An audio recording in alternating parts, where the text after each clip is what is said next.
Welcome to the family. This is a great new show about what happens when you're 45 years old. You're ready for your daughter to go off to college. You're going to have a rejuvenated life with your wife and enjoy the prime middle-aged years of your life, and all of a sudden your daughter gets pregnant by a guy whose family you don't like. And how do you get along? So there's a lot of inherent conflict in the show, in that my dream of having a very relaxing, enjoyable life in my 40s and 50s has gone out the window, and I'm going to be back. I'm not ready to be a grandparent, and I'm about to be. It's a show about what happens when you turn into a grandparent at 45 years old.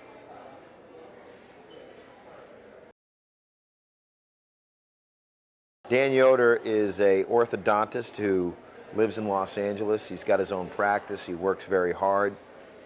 He constantly has to be in other people's personal space, which causes tension in his life because he's trying to, help kids and help them fix their smiles, and adults too. Yet it causes pain for him to do that job. But he's a guy who is really ready to be done with the parenting portion of his life and get back to having a life with his wife and doing something that he wants to do. Maybe just going out to dinner, going out and seeing a movie where somebody doesn't fall asleep during half of it. Going out and actually having a meal and not having to pick up the dishes afterwards or clean up the kitchen. Being able to just spend time with the woman he loves and relax and enjoy that, and not have the tension of having a teenager in his house who he's constantly having to worry about and have conflict with. But then his daughter goes and gets pregnant by a kid he doesn't even know. And what happens when his life is now impacted by having to share it with a family, grandparenting his grandchild who he doesn't even like.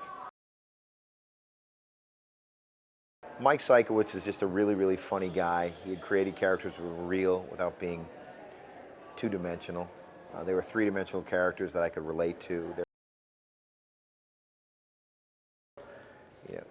Dan is a guy the parent isn't always dumb in this show, or the person who is the uncool guy. I think that there are a lot of people who still think of themselves as 25 years old, even though they're in their 40s, yet their kids don't look at them that way.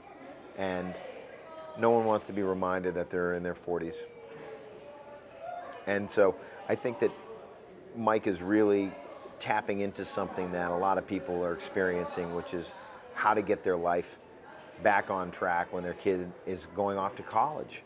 And for some people, it's not, oh, empty nest, I'm so sad. For some people, it's like, thank you. Oh, I'm so happy you're leaving. I don't have to deal with this tension. I don't have to deal with this drama. I think that just the writing is just fantastic on this show. I mean, the writing and the directing, it's a great cast. And when those three things come together, that's the alchemy that we're always looking for. You're always putting your best foot forward, and you're hoping that you do good work. But I think that it's the right show on the right network at the right time. I just think that everyone is just really loves the show and loves the material, and it's fun to come to a show where you're laughing all day. Well, I think one of the fun things about being able to portray a guy who's constantly getting in arguments with someone that he's close with is that if you do that in your own life, you just really make people upset. But when you're doing it in a fictional world, you can have all the fun. It's kind of wish fulfillment. Oh, I wish I could say this to my brother-in-law or my father-in-law in real life, or my daughter's father-in-law. I wish I could say that in real life to him. I'm not saying it's necessarily true for me. I love my in-laws. I love all of them. Okay, I love all of them as long as they stay on the East Coast. But I think that one of the things that's fun about working on a television show where people say things that you can't say in real life, it is that wish fulfillment for the audience too. God, I wish I could tell my mother-in-law to go to hell. And who hasn't wanted to say that for some time?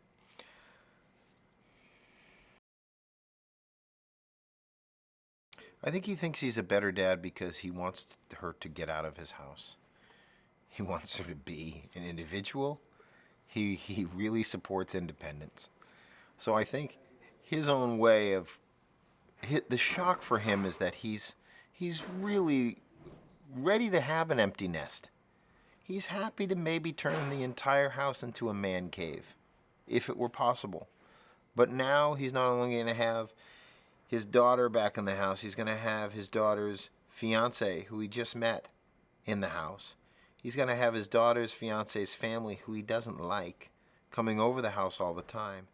And he's going to have his grandchild, who, though he's happy a grandchild is coming, in the sense that you should be, it's your genes moving on, it's a lovely grandchild. When you have a child, it's so much crap that comes in the house. I think that the most important thing for parents to realize is that their children have to live their own lives, and you can guide them and shape them and pave a road for them and try to do some blocking for them, but ultimately they're going to fall in love with who they want to fall in love with, and they're going to stumble and they're going to fall on their own. And I think that sometimes people have their own expectation about what they want their kids' lives to be, and it doesn't necessarily pan out that way. So ultimately, all you can be as a parent for your kids is someone who they get along with and who loves them as adults and who supports them. And part of that sometimes is getting along with people you don't want to, and choosing to get along rather than choosing to fight. And sometimes when you choose to get along, you actually do get along.